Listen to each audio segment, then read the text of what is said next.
বাংলাদেশ থেকে যখন উনি বেরিয়ে গেছেন তারপর থেকে বাংলাদেশের যে অস্থির পরিবেশ তৈরি হয়েছে সেই জায়গায় আমাদের যারা সংখ্যালঘুরা রয়েছেন তাদের উপরে অমানবিক নির্যাতন শুরু হয়েছে।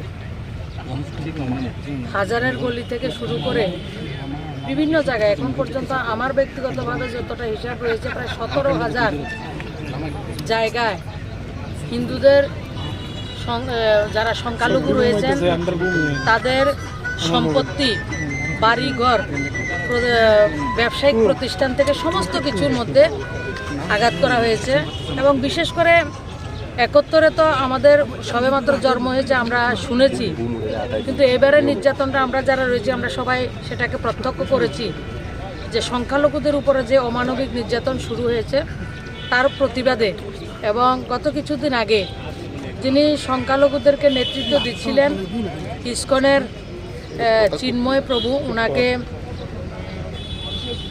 অ্যারেস্ট করা হয়েছে। ওনার নিঃশর্ত যে জামিনের জন্য আমরা আজকে এই জায়গাতে প্রতিবাদ সভার আয়োজন করেছি।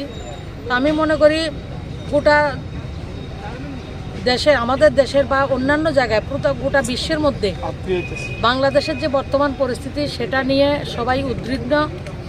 এবং সেটা কোনো সভ্য সমাজে এই ধরনের বর্বরতা আমার মনে হয় না কেউ সেটাকে ভালো চোখে দেখছেন।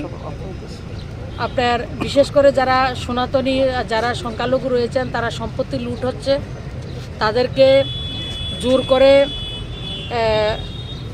ধর্মান্তরিত করা হচ্ছে, তাদেরকে মেয়েদেরকে তুলে নেওয়া হচ্ছে, গণধর্ষণ করা হচ্ছে, বিভিন্ন ধরনের অত্যাচার সেটা বাংলাদেশে সংগঠিত হচ্ছে।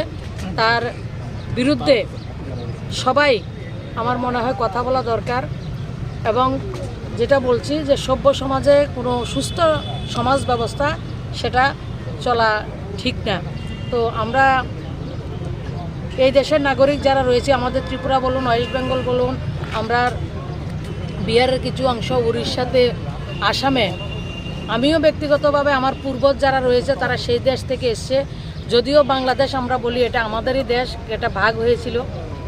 আর বাংলাদেশের যে সম্পত্তি এখনও 30% সম্পত্তি যারা সংখ্যালঘু যারা রয়েছে তাদের তৈরি। এবং বিশেষ করে আজকের যে বাংলাদেশ সেটা আমাদের যারা পূর্বপুরুষ তাদের তৈরি বাংলাদেশ। আজকে যারা অত্যাচার করছে তাদের তৈরি বাংলাদেশ না, তারা সেটাকে নষ্ট করছেন। তাই আমরা আজকের দিনে সবাইকে বলবো ওদের পাশে দাঁড়ানোর জন্য। যারা সংখ্যালঘু রয়েছেন তাদের সুরক্ষার দাবি এবং চিন্ময় প্রভুর নিঃশর্ত জামিনের দাবি আমরা এই জায়গা থেকে করছি। প্রতিবাদ হিসেবে কি করছেন আপনারা? আমরা প্রতিবাদ হিসাবে আমরা একটা মিছিল